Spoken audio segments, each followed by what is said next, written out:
One of the things, let me share my experience with you.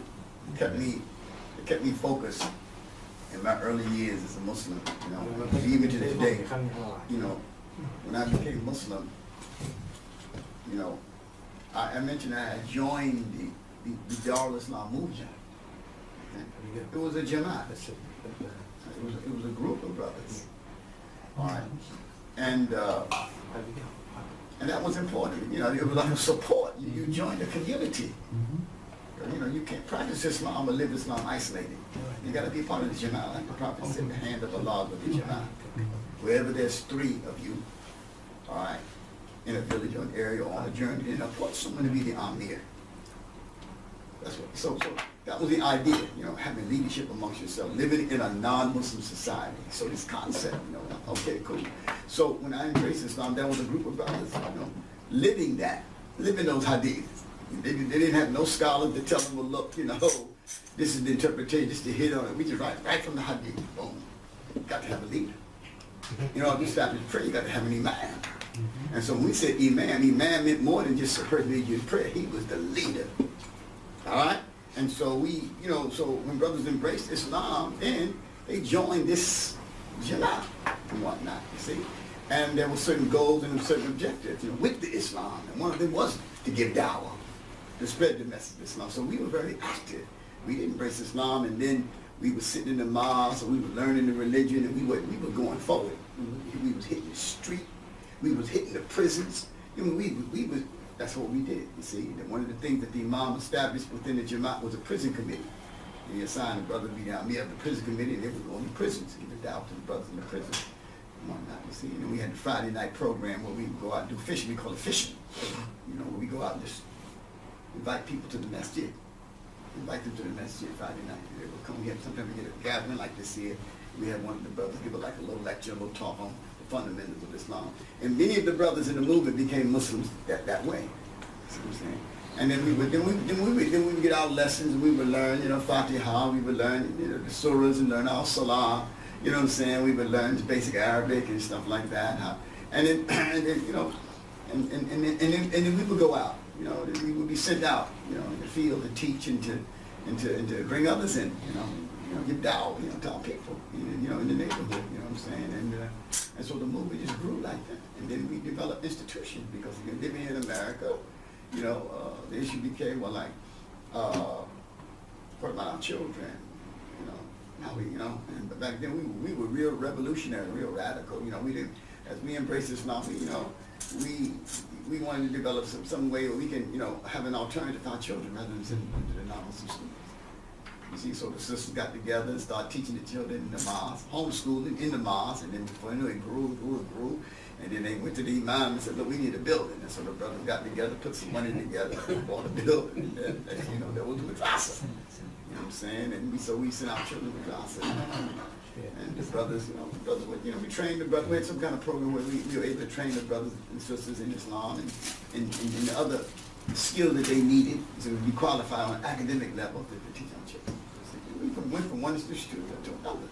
You know, we were a community. We were a movement. You know, because Islam. And when you look at the Prophet's example, you know, when the people embraced Islam, they took Shahab. The Muslim wasn't left on his own. There was a support. And that's where the Jamaat come in.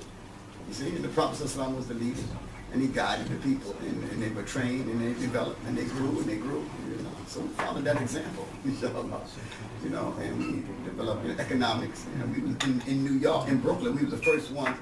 The Al-Islam movement was the first ones to. Listen, we were real radical. You know, I think back, say, wow, you know, young people are. You know how Brother Bobby is, man. Bobby. Oh, that's how we was. You understand? We was when we got our building, our mosque, Yasi Mosque. The first thing we did was in the middle of the hood. We was in Bedford-Stuyvesant. You see, so we put that loudspeaker on the building. We called it on 5 times a day. It hit the avenue. And many of the immigrant brothers who came to America at that time, when they walk up, you know, because you know Nostrand Avenue was like a main thoroughfare. They couldn't believe it. They hit it on. They said, "What is this?" They would walk up the block and see the brothers sitting outside. You know what I'm saying? Is that the Adhan? I said, yeah.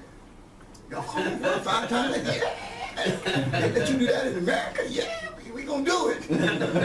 We gonna pick They don't do it because it's our community. And Right. you know, our people, and it was just a matter of relating, you know, to the neighbors and the people in the neighborhood. This is our tradition. We Muslim, you guys ring the bell. The church would ring the bell, and the Jews got on horn. We call it on, and these are the words and whatnot. And so once you begin to explain that to the people, they had no problem with it. It's unfortunate that today, like we set that precedent way back then, and today you got people in this parts of America, that people that live in the south, you know, people who are establishing masjids are having problems with their neighbors, calling it Adhan. And they won't allow them to call it Adhan. Some of them ain't calling. I said, wow, it was like strange, you see. But again, they started out not without having a relationship with the people. You have to connect with the people, talk to your neighbors, man. Once you know, and so this was back then. You know, that's how it was. Particularly many of the immigrant brothers, or the brothers that came from the Arab world, or came from the Indian subcontinent. All right, you know, they had that problem, but we didn't have that problem. We didn't have that problem. You see what I'm saying? Because again, when we embraced Islam, we didn't disconnect with the community. Right. Our mothers and our aunts and our, you know, our siblings, you know, they it's like family.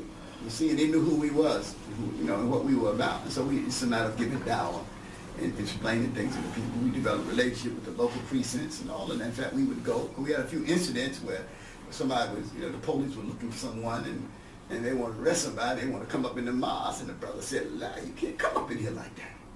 There's an etiquette, that should be a protocol." So so there was an incident that took place in the Nation of Islam mosque in Harlem where somebody got killed.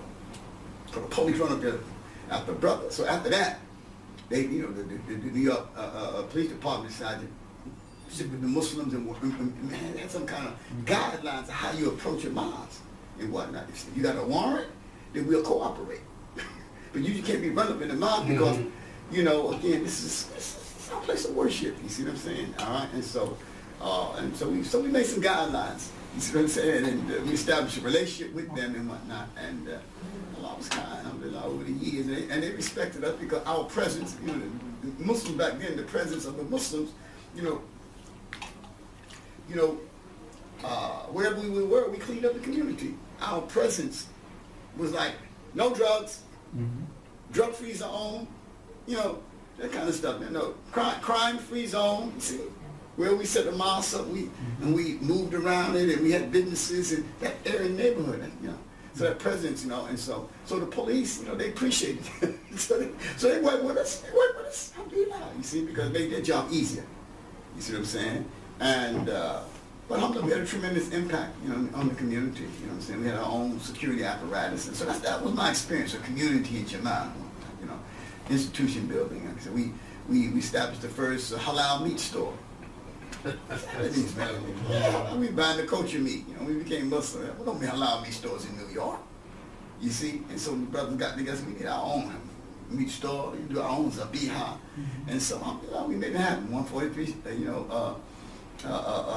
Court Street, you know, we established the halal meat where we would, alhamdulillah, people can go and shop and buy halal meat, you know, and we had, you know, different other economic projects, you know, to sustain the work that we were doing and whatnot.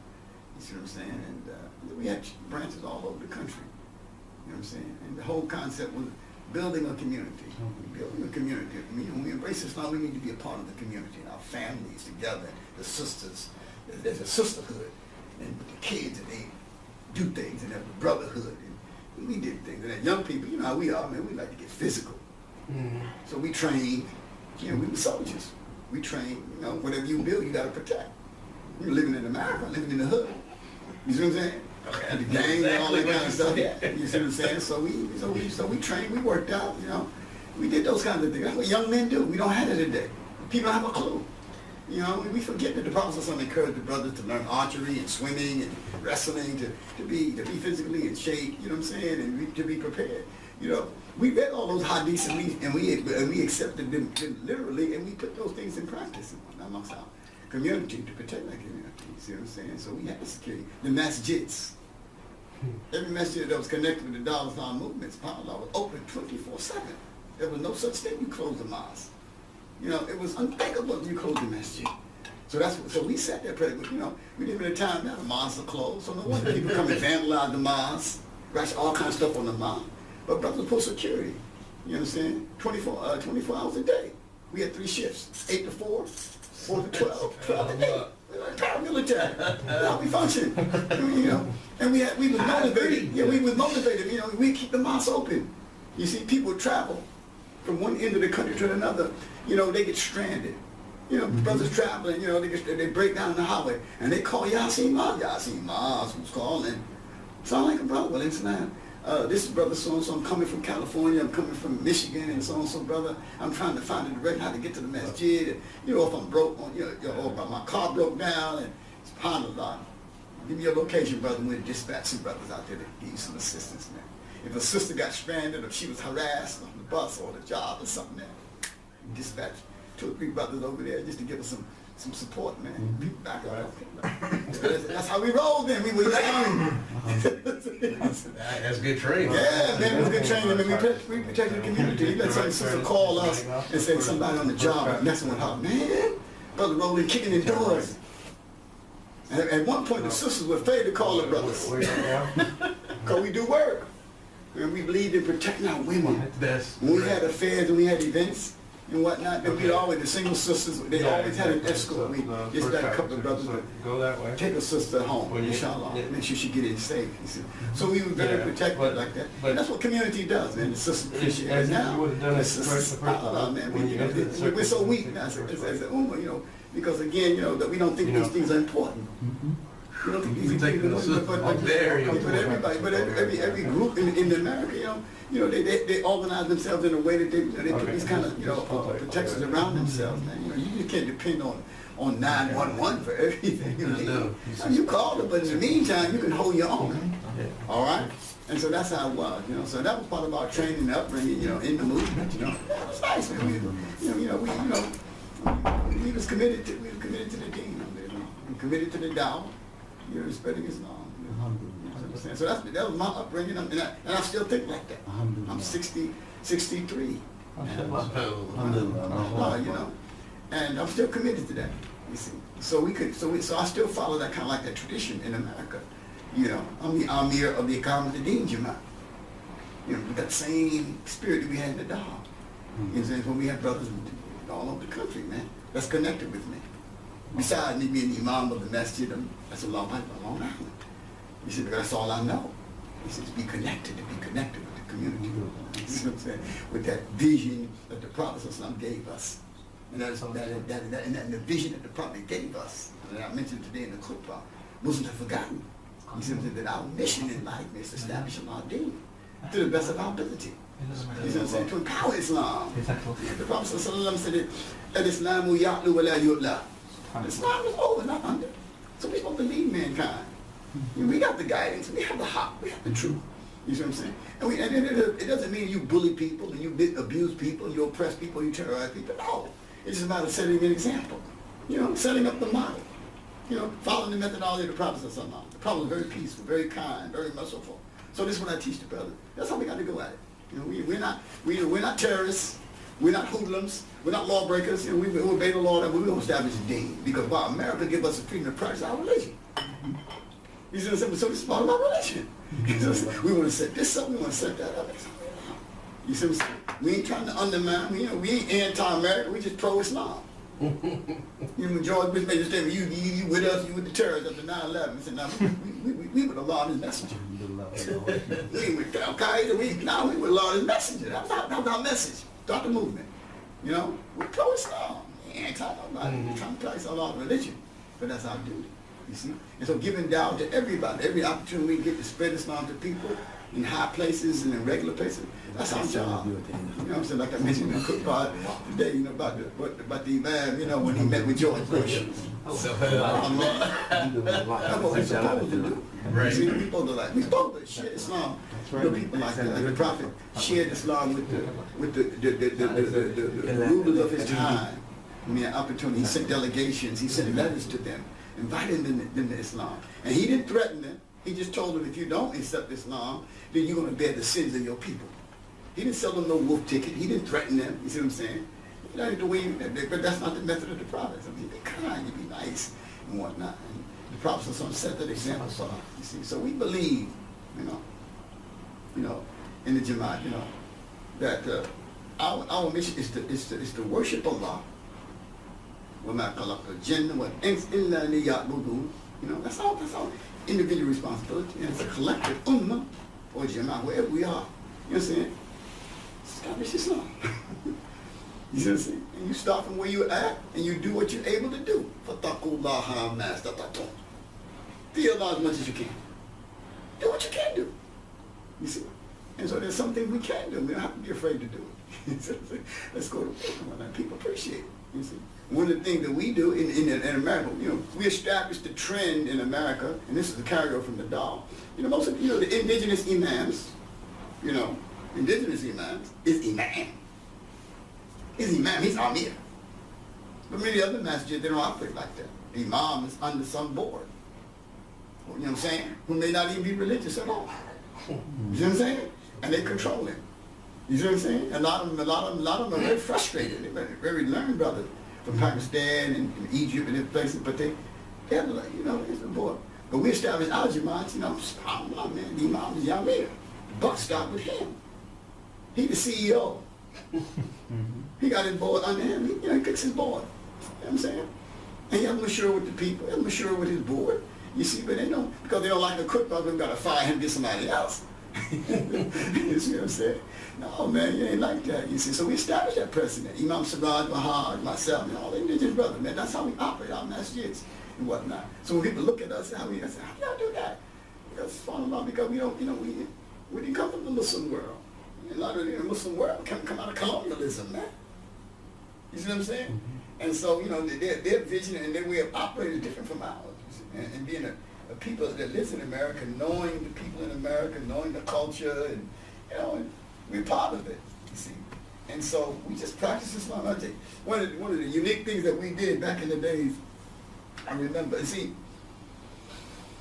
American people good people, man. You know what I'm saying? American people, they're phenomenal, man.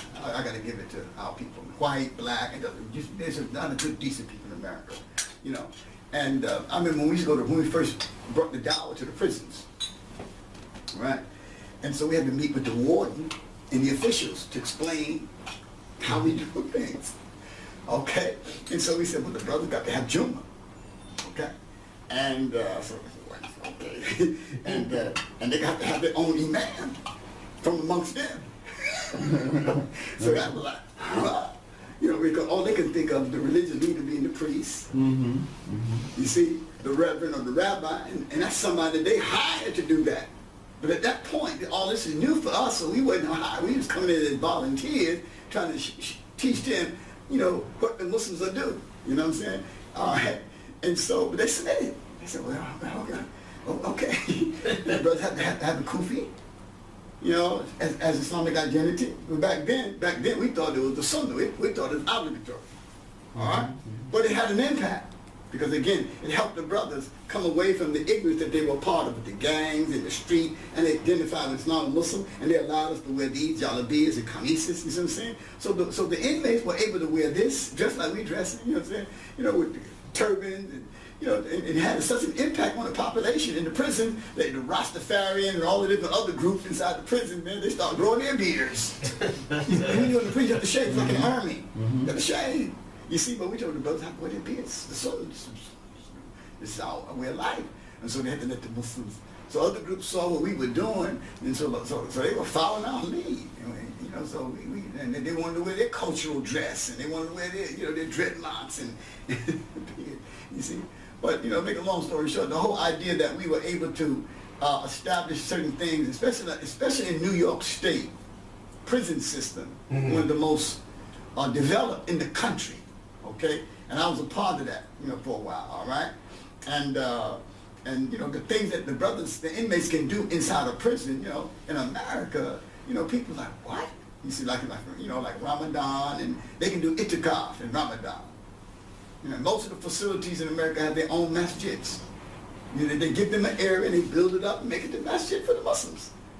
All the prisons, because that's the work we did. So it's something well established in the prison system, in America, you know, using the model that we established in New York, you see. And so for a while, you know, the inmates were the imams of the brother, but that didn't work. You know, it didn't go so far because a lot of the inmates wasn't sincere. They had a lot of issues, man. Some of them, the crime they had just wasn't suitable. It wasn't. And we saw that ourselves, man. You know, the guy's a rapist guy. So we had to change that. What happened was the New York State, you know, appealed to us, you know, and asked us, can we hire some of y'all to be chaplains and whatnot? Because they became very distrustful of the inmate. Because a lot of the guys was crooks, man. Crooks, criminals. Conflict. They'll become Muslim and hide behind Islam. Yeah, you see. So that's when we began to take on the jobs. Hello, brother. How you doing? As chaplains. Bye. Bye. How you doing? You But Islam get is well established though in New York State and throughout the country. And all that work came about through the Al-Islam movement. You know. I just felt your whole struggle. Yeah, I just felt all of it. we established all those kinds of things, you know. And our thinking was, here's our thinking. Everything we established inside the prisons, our thinking was, want for your brother what you want for yourself. What would I want if Allah forbid, I get arrested and they throw me in prison? What I want to be able to practice my religion. I want to be able to fast, I want to do itikaf, I want to be able to, you know what I'm saying? So that's how we operated, all right? You know, the brothers got to have their kufis, brothers got to have their beards, brothers got to have their jalabiyas, brothers got to have their miswak, everything. I mean, brothers got to have halal meat. So we had to go argue for, put all those things in place. The brothers got to have their Eids, you know, the Jumas and the Eids and the Eid feasts and stuff, all right? And they gave the brothers all these things, alhamdulillah. You see what I'm saying? And so, alhamdulillah, you know, Islam is very popular in the prisons now. You see what I'm saying? So much so, like a lot of people want jobs in the prisons and whatnot, because they pay good. And they pay good. It's a state job. You know, you take care, you work for the state. State take care of you, you state employee. You see? Yeah, you see? So they making like starting like, you know, maybe 70,000 American dollars. You know what I'm saying? A year. It's 75. Yeah, you know what I'm saying? Starting now. That's the pay for a chaplain. For some chaplains. So they pay good money. And they have all the benefits and stuff. Those are things we developed over the years and whatnot with our initial efforts of establishing Islam in the prisons and so forth and so on. Hell. Yeah, you know what I'm saying? But we started out as Jamaat though. The Imam said, look, go to the prison. We established a committee. You know, Al-Amin, you take care of this, and you, brother so-and-so, you do this. And that's what we did. We just went out the facility and just talked to the brothers, and we did what we did. You know, so it was a phenomenal experience, and I'm still feeling it. I'm still trying to do it. Trying to raise up the young brothers and understand what we got to do today. You know, it's the bottom line. Some of the things I've been saying since I've been here, you know, working to establish Allah's deen, man, you know, recapturing the vision of the early Muslims, man. They knew that they were on the truth. You see, you know, they believed in the promise of Allah. Look at the condition of the Muslim world today. You see, man, this ain't right. Not right, right. This ain't right. How am I gonna be comfortable? How am I gonna be continuing comfortable? So what should I do? You ain't got to throw no bricks. You ain't got to hurt nobody. But you can certainly organize yourself in a way to build yourself up as a nation, as an ummah, man. To set an example, people say, wow, I like what they're doing. I like what they see. You know what I'm saying? Even the Muslim world, you say, well, look, any Islamic country. What Islamic country we proud of? What Islamic country today that we proud of and say, this is what we want the world to, you know, follow? But we can say, we look at the Prophet's model.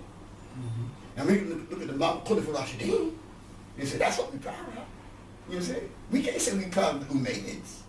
We can't say we're proud of the Abbasids. You know what I'm saying? Or the Ottomans. They have some good people in there, but that's not the model. You know, we can't say the models in Saudi Arabia. No, they do some good things.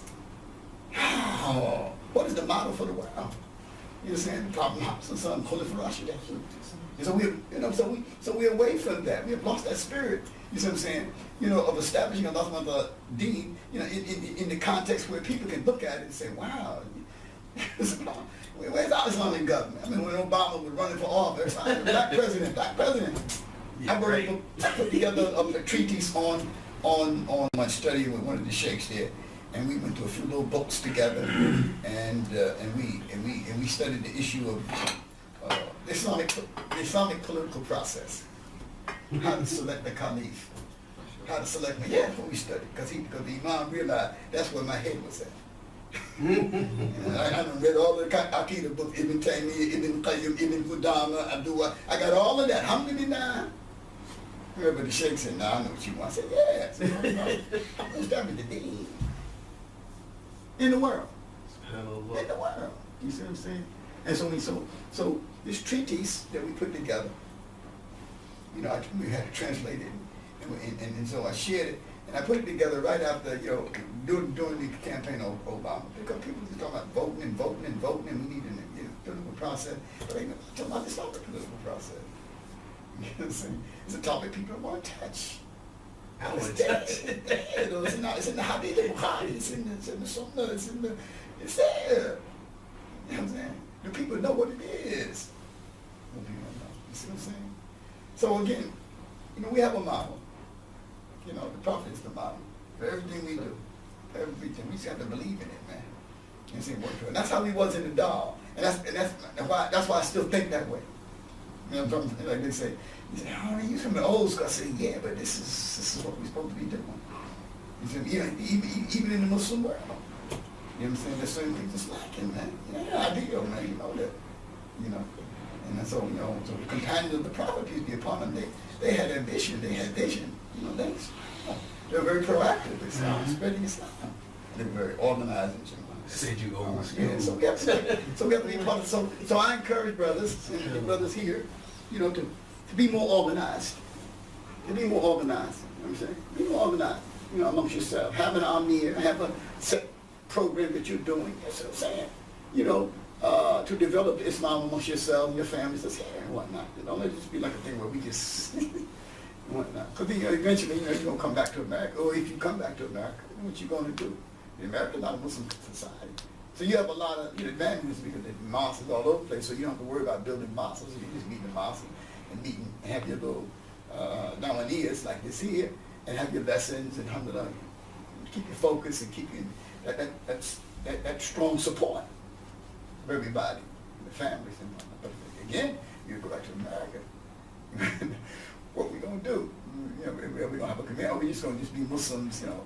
We just go to the mosque, make eat, go to work, take our families. And that's it. We look at all the problems in the community. We ain't building no schools. We ain't building no institutions. With our kids. So many people are realizing that. So many people are building schools. You know, the Muslims, they have schools attached to their masjids and stuff. Because we need that. We need more. We don't have enough. We don't have enough. Because the majority of the children in America, they go to the non-Muslim schools. And they ain't good. What am I saying? Ain't good. Ain't good, they're corrupt and violent, and they ain't safe, and now you got you got to send your baby to the school, and the principal is gay, and everybody's gay, and it's okay now, and everybody getting married, and all this stuff, and your children sitting in the class, and his little classmate got two mommies and two daddies and whatnot. Yeah. You see what I'm saying? So this is what they, you know, and the books that they're making now to make this normal, you know, so your children gonna grow up to accept this. Learning, yeah, homosexuality at a young age. You know, subhanAllah, so it's rough. Like we living in the time of look, you know, so they salam. You see what I'm saying? So we got to stand up for the deen, you see what I'm saying?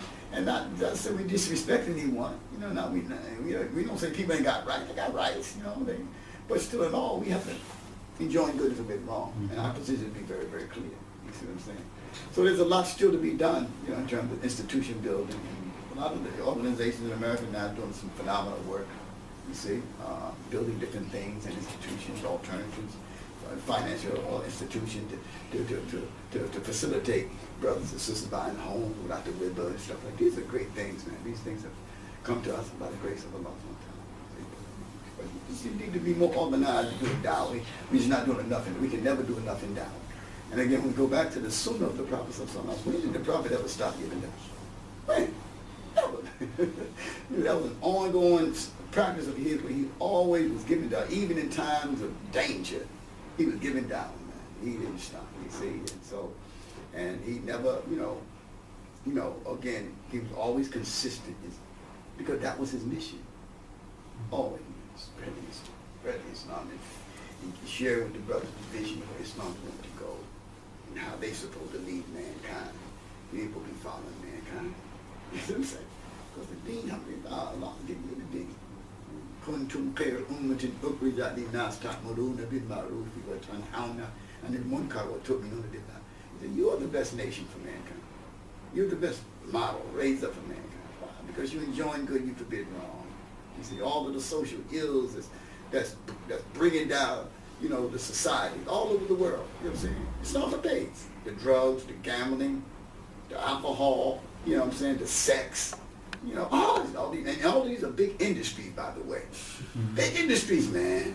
You see what I'm saying? All right? And it's just, I mean, just taking humanity down, man. See? But our job, man, is speak out against those things, man. And let people know, oh, the reason society is going down because you're all disobeying Allah.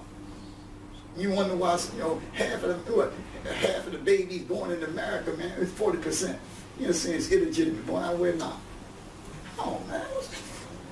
I don't know. You see what I'm saying? 95% of the people in America are promiscuous, meaning multiple partners. Fornicators. You see, these are ills that Allah forbids. You see, we're the Muslims. Joining good, forbidden wrong. Let people know there's another way. So that's all the part of what we have to do. You see what I'm saying? Also want to Allah will hold us accountable. You see, so the da'wah, as long as people continue in their corruption, then our job of enjoying good and forbidden wrong, spreading Islam, it ain't gonna stop. See? And that's the movement. See, you keep on moving, you keep on calling, keep on inviting, keep on explaining, keep on having dialogue, you know what I'm saying, with people to share Islam. You see, a lot of times people, even in giving dawah, you know, people, how we give dawah, sometimes some people are very hard and firm, but they ain't the way to profit. You know, how you want people listen to you and then you treat them, you know, harshly, man, you know, Allah's kind, you know, Allah's kind. And he gives the kindness when he does not get the harshness, man. You see? So you got to be gentle with people. That's how the Prophet was. He was very successful. We follow that model.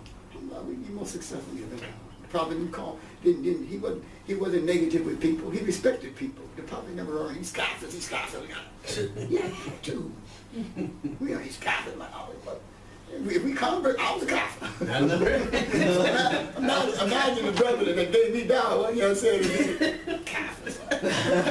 But he was warm. Oh my God, he talked to me. You see, so that's how we have to be with the people, man. Nice, gentle. You see, so much so when they see you, they say, "Wow, you know, let me, brother, I got a problem." They'll come to you because they see the good in you. They see that you're different, and they'll seek your advice on many different things. You see, and so we got to learn to respect people. Over the years, I've learned. When I was young, I was a little more radical. You know. One time you start saying, wait a minute, that ain't the way of the Prophet or something. Right. The mercy to mankind. So he was always nice to people. You see? And so alhamdulillah, we have to learn to respect people. We respect the non-Muslims. Respect them. They're human beings. You know, there's a hadith with you know, it's a authentic hadith where the Prophet, the opponent said that part of ibadah is to think good of people. Why should we think good of people? When the Prophet ﷺ said that everybody's born on fitra, the natural goodness that Allah created them. So they're father, not Muslim. You know, even though people who hate Islam the most, they go down to the Prophet ﷺ, Abu Jahl, right? Umar ibn al-Khattab, right? What the Prophet says, oh Allah, bring either one of them into Islam. In fact, strengthen them, strengthen Islam with one of the two that you love most. And Allah said, who? Umar. Enemy of Islam, right? Enemy of Islam. He was on the way to kill the Prophet or something, you say. But the Prophet prayed for him. The Prophet prayed for the disbelievers. See, we act like it's not part of the down. Pray for George Bush. Pray for Obama. I tell brothers all the time, yeah, pray for him, man. You never know. You never know. So we have to be a little more gentle in our dawah. You know, make people, alhamdulillah, feel comfortable around us. You know what I'm saying? Especially in the climate we live in today where they're always suspicious of Muslims, Muslims are terrorists, Muslims are violent. You know what I'm saying? And so we need to change that image, man. We need to take it back to the Prophet. You know, remember, the Prophet was the most honest person. The most honest person. So much so that his enemies persecuted him for 13 years. But on the eve of his hijrah, he left Ali in the bed, right, to be a decoy and to give back all of the wealth that the people had deposited with him. Amazing. Imagine. So they still believe that in his honesty, you see. And so that's why they did that. Can you imagine? Who does that? Who does that? You fighting somebody, but yet you still You know, when it comes to money and valuable things, you would entrust that to the person that's your enemy. That's what they do with the prophet. You see, because they knew that he would not take their money. You know what I'm saying? All right? And so that's the image we have to have. We have to recapture these kinds of values and these kinds of principles. You see, so when people see the Muslims, they trust the Muslims. And so when people start saying bad things, especially in the media about Islam and the Muslims and so forth, nah, that ain't how the Muslims are. You got extremists in every group. So the extremists is doing what they're doing, but the Muslim overall, man, they're some good people. You know, they look out, they help the poor, they help the needy. You want not to set good example in the neighborhood. That's how we want them to continue to talk about it. But that's how it was back in the days. You see what I'm saying? Before all this crazy violence and, armed stuff. You know what I'm saying? Since 9/11, this has been going like crazy. You see what I'm saying? So you're trying to defend Islam and explain Islam. I want to hear that, you see. But they need to see. But again, we can set that good example. Those of us from the West and Muslim lands and whatnot. Alhamdulillah, people get a better image. Good image of Islam and the Muslim. I think it's important in our da'wah. Jazakallah khair. We thank Sheikh that alhamdulillah he gave us such valuable advices, and inshallah we're gonna just open the question after session, and I'm the first one who will ask the Sheikh. So actually this is something mashallah, as you mentioned, that we have to be organized and we have to make amir, among ourselves, even though we don't have any organization or center. So let's say now, alhamdulillah, we are like brothers, and mashallah, some of them, they are involved in da'wah. Some of them, they are involved, like brother Ahmed and brother, other brothers, they're involved in the street da'wah. They go every, weekend on Fridays. They put the table. They go. So, what's your advice that also we need to make like an amir of our group? Sure. And how the process can go like. Well, you would have to. You have to decide amongst yourself how you want to do that. It should be organized, all right? And you know your situation here, how things are, But every organization got to have a head. So you know what I'm saying. So if you're organized effort doing da'wah and whatnot, and then you should have an amir. That's all. You decide how you want to do that. How you want to set that up? All we know is probably people and say 3 of you is on the journey. We want you down here. So if all the brothers, from the West. Advice from the West for the most part, and and so you functioning in the society where, of course, there's a structure, there's government and all that, but you don't want to make it seem like you're not organized for the sake of as something to undermine anything in the country. You're just trying to organize your da'wah. That's all. What I'm saying, organize the da'wah. That's all. For those purposes, like all these different al-Qafs and all these different charities and what they have, organization and structure. And so you organize your da'wah efforts.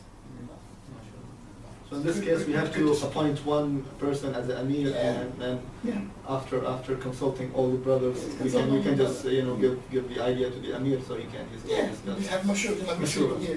Have mashur. Look, I'm thinking about what y'all thinking. You get input from everybody. Everybody throw their hand in. Like we need to do this. They can do this. That's how the prophet did it.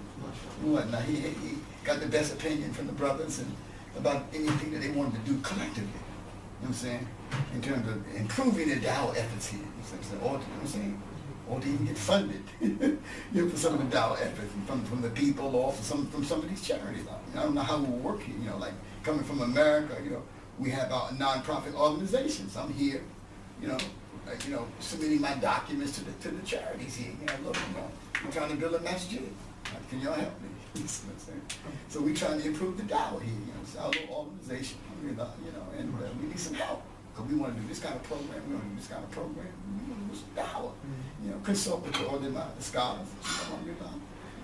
That's be part of the process too, to give you some ideas how to improve your da'wah, man. But it's definitely about da'wah, man. Inshallah. The more organized you are, the better.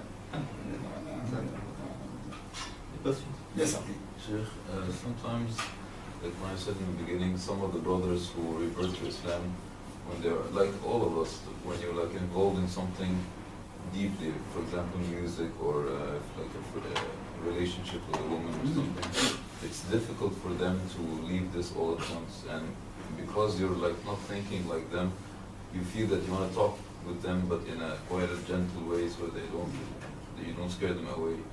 And sometimes you see that they're not leaving whatever they're doing, and they're not really responding very quickly to the obligations they have at the moment on their shoulders, like concerning the salah, and they might like miss the salah. They're not really into learning how to recite the Fatiha. And so you try to talk to them, but at the same point, you try to be like careful how you talk to them, so you don't really scare them away. So what's your advice?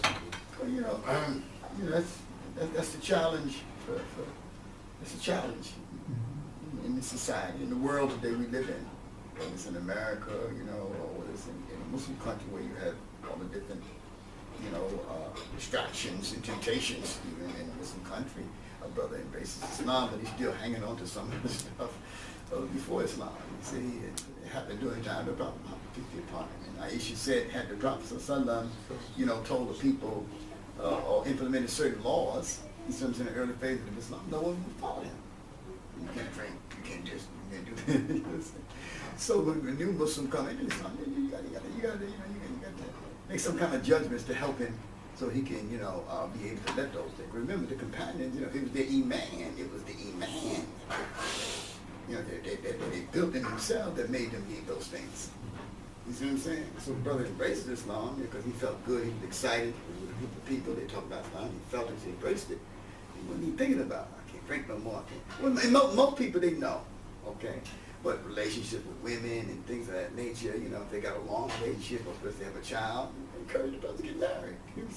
I don't know if y'all got that here, but I'm just saying, alhamdulillah, you got to bring the brothers along. So you got to keep, don't stop giving them guidance, don't stop giving them advice. And when you see a problem, pull his coat in a nice way, continue to do it and whatnot, make do it for him, inshallah. Always let him know, brother. Had a young brother in the community not too long ago, in Long Island, and nice kid, and he had a baby out of wedlock, He had a baby out of wedlock, and he came to me, I said, SubhanAllah, man. I said, well, look, what you need to do, is give the girl down, man. Bring her to me, give her down, man. I said, I'm gonna be Muslim, she don't be Muslim, I'm gonna be Muslim. You understand? I said, you give her down and then you marry her, man. You get one of your brothers to marry you, and give you a child, because it's your child, you know what I'm saying? So even though it's out of wedlock, but still, this is your child. Yeah, you can prove it's your child, but many ulama have spoken on this here, all right? And so alhamdulillah, but he didn't follow the advice. You see what I'm saying? And so one day he came to a community meeting. He had the baby with him. You know what I'm saying? So I'm trying to hide the brother's fault. There's nothing on the baby. You know what I'm saying? So I told him, brother, it's not good that you do that. Because that's your child, all right? But you make people start inquiring, well, brother's don't do that baby. You call people to talk, you cause a fitna. So better if Allah keep it hidden, keep it hidden. If you want, the woman ain't gonna be Muslim, let her go and leave her, you know what I'm saying, and just take care of the child. He's gonna say, well, move on. He said, don't bring the child in our face. When you had that baby out of wedlock, you know what I'm saying, with a kafir. You see what I'm saying? All right? So I'm still trying to cover the brother. I still like the brother. He was young, he made some mistakes, he's trying to get himself together.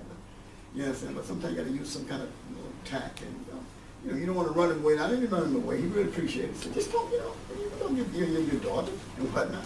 But don't bring him in front of Muslim community. Hey, y'all, look, I fornicated. Some little sister, maybe some other young sister see you and she might want to be interested in marriage. But I got to tell her, no, you can't. I got to tell her. You see what I'm saying? But when you do that openly, and that causes a problem. So he really appreciated it. I didn't run him away, man. I said, just you gotta be more discreet than that, man. You see what I'm saying? Inshallah. Yeah. So you should just advise the brothers and sisters, man. When they come in with ways, and be patient with them. Be patient with them. But keep, don't ever stop giving them advice. And try to encourage them to build upon their iman and their faith. So, I think we'll take the last question, and after that, Sheikh, I got a question for you. As I told you earlier today, Yeah. how do you deal with someone who's following Malachi? Malachi Z. York. Yes. Well, you know, some people are stubborn. But, you know, the guy Malachi, he's in jail, okay? He was a Right. fraud from the very beginning. Right. He was exposed many years, and Allah humiliated him and put him in jail for 90, I don't know, 90 for some life. years. Yeah. Right. Right. But for the crime that he did, he was a pedophile, and all of that. All right? And so he played with the dean, so Allah punished him. Anybody follow him, they got to be a fool. Got to be a fool. Okay? And sometimes you got to just tell people straight up, yeah, I've been trying to advise you. You following that? You see, so maybe you can give him some literature, you know what I'm saying? You know, to show how this man has been a fraud, so forth and so on. He don't have no Solomon no more. Some of those people, their mind frame is that that's a conspiracy by the U.S. government to get rid of them. Okay. Yeah. I mean that's what I've heard. You know. Okay. Like I said, man, you know, just give him the best advice you can, Yusuf. Yeah. Give him the best advice you can, and then you pay the ignorance and honorable avoidance, man. Right. But don't compromise with it.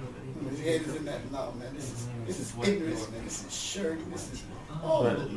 Because I mean, as you know, he takes a little bit from each book, and he teaches that the Arabs don't understand the Arabic, and he's like, all prophets were black, and yeah.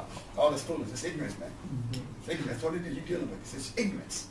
And all right, so you got to equip yourself to be able to respond to him, and I mean, you know, to deal with it, or get someone that had more knowledge than you to talk to him and let him know, hey, man, you know, this is not from Islam. It's, you know, is he claiming to be a Muslim? No. Oh, No. Well, there's two. One says he's a Muslim. One says he's a Muslim, Yeah. but then See, if he believing in that stuff, he ain't no Muslim. Yeah, exactly. That's all. Exactly. So if he's that kind of brother, you know, you give him down and argue with him, man. All right, but if he claiming to be a Muslim and he believes in this part of Islam, I said, no, this is putting you out of Islam. Okay? You got to get to him straight. Tell him to come to the class with the brothers. Learn some Aqidah, you know what I'm saying? Right.